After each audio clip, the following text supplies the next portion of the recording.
Assalamualaikum warahmatullahi wabarakatuh. Nah, kami di sini akan menjelaskan tentang instrumen keuangan, kas, dan piutang. Nah, sebelumnya izin memperkenalkan diri terlebih dahulu. Nama saya Weni Mariana, NPM 1913031006. Dan rekan saya Andre Fareza, NPM 1913031016. Kami dari Pendidikan Ekonomi Universitas Lampung. Nah, teman-teman pasti bertanya-tanya, apa sih instrumen keuangan, kas, dan piutang itu? Jadi, instrumen keuangan adalah suatu kontrak yang menambah nilai aset atau liabilitas keuangan. Kas dan piutang merupakan contoh dari aset keuangan. Bentuk instrumen keuangan yang pertama, aset keuangan terdiri atas kas, baik dalam bentuk kas perusahaan, bentuk uang tunai, maupun disimpan di dalam bank. Selanjutnya, liabilitas keuangan terdiri atas liabilitas kontraktual untuk menyerahkan kas atau aset keuangan lain kepada entitas lain dan untuk mempertukarkan aset. Selanjutnya tentang konsep pengakuan dan pengukuran instrumen keuangan. Pengukuran menggunakan dasar nilai wajar, namun saat nilai wajar tidak dapat diperoleh, maka dapat menggunakan nilai perolehan atau nilai tercatat. Yang selanjutnya, pengakuan awal aset dan liabilitas keuangan menggunakan nilai wajar pada tanggal perolehan atau transaksi. Selanjutnya tentang penyajian dan pengungkapan. Penyajian instrumen keuangan sebagai liabilitas atau ekuitas dan saling hapus aset keuangan dan liabilitas keuangan. Selanjutnya, pengungkapan dalam laporan keuangan yang memungkinkan pengguna mengevaluasi signifikasi instrumen keuangan atas posisi dan kinerja keuangan entitas serta jenis dan besarnya risiko yang timbul dan bagaimana mengelola risiko tersebut. Selanjutnya, penurunan nilai dan penghentian pengakuan.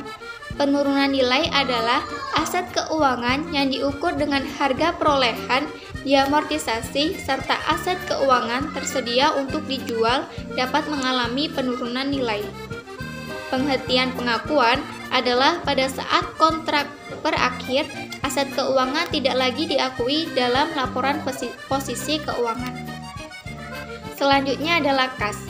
Kas yaitu aktiva yang paling likuid, merupakan media pertukaran standar, dasar pengukuran, serta akuntansi untuk semua pos-pos lainnya.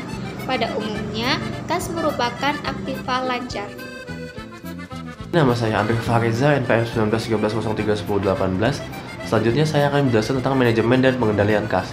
Manajemen dan pengendalian kas adalah aktiva yang paling rentan untuk disalahgunakan. Manajemen biasanya menghadapi dua masalah akuntansi untuk transaksi ini, yaitu pengendalian yang tepat harus ditetapkan untuk menjamin bahwa tidak ada transaksi yang tidak diotorisasi dicatat oleh pejabat atau karyawan, menyediakan informasi yang diperlukan untuk mengelola kas yang ada di tangan dan transaksi kas dengan tepat. Selanjutnya adalah pelaporan kas. Terdapat tiga masalah yang berkaitan dengan pelaporan kas, yaitu kas yang dibatasi atau restriktif overdraft bank akan terjadi jika suatu cek ditulis dalam jumlah yang melebihi rekening kas. Dan selanjutnya adalah equivalent kas, yaitu merupakan investasi jangka pendek yang sangat liquid. Selanjutnya adalah piutang. Piutang atau receivables adalah klaim uang, barang, atau jasa pada pelanggan atau pihak-pihak lainnya untuk tujuan pelaporan keuangan. Penilaian piutang usaha terdiri dari piutang usaha yang tak tertagih, pendekatan persentase penjualan, laporan laba rugi, pendekatan persentase piutang, neraca, dan penagihan piutang usaha yang telah dihapus. Selanjutnya adalah pengakuan piutang usaha. Terdapat tiga jenis, yaitu diskon dagang, diskon tunai, dan tidak ada pengakuan atas unsur bunga idealnya.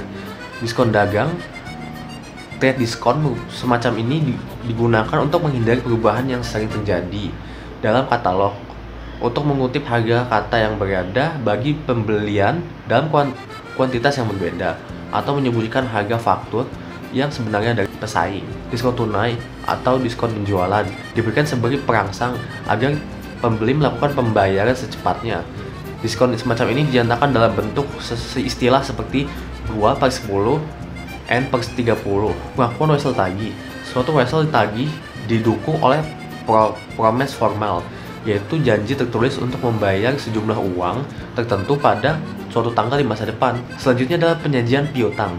Aturan umum dalam pengklasifikasian piutang adalah memisahkan berbagai jenis piutang yang dimiliki perusahaan jika material, menjamin bahwa akun penilaian secara tepat mengoffset akun piutang yang terkait. Rasio piutang. Rasio perputaran piutang, rasio keuangan seringkali digunakan untuk mengevaluasi likuiditas piutang usaha perusahaan.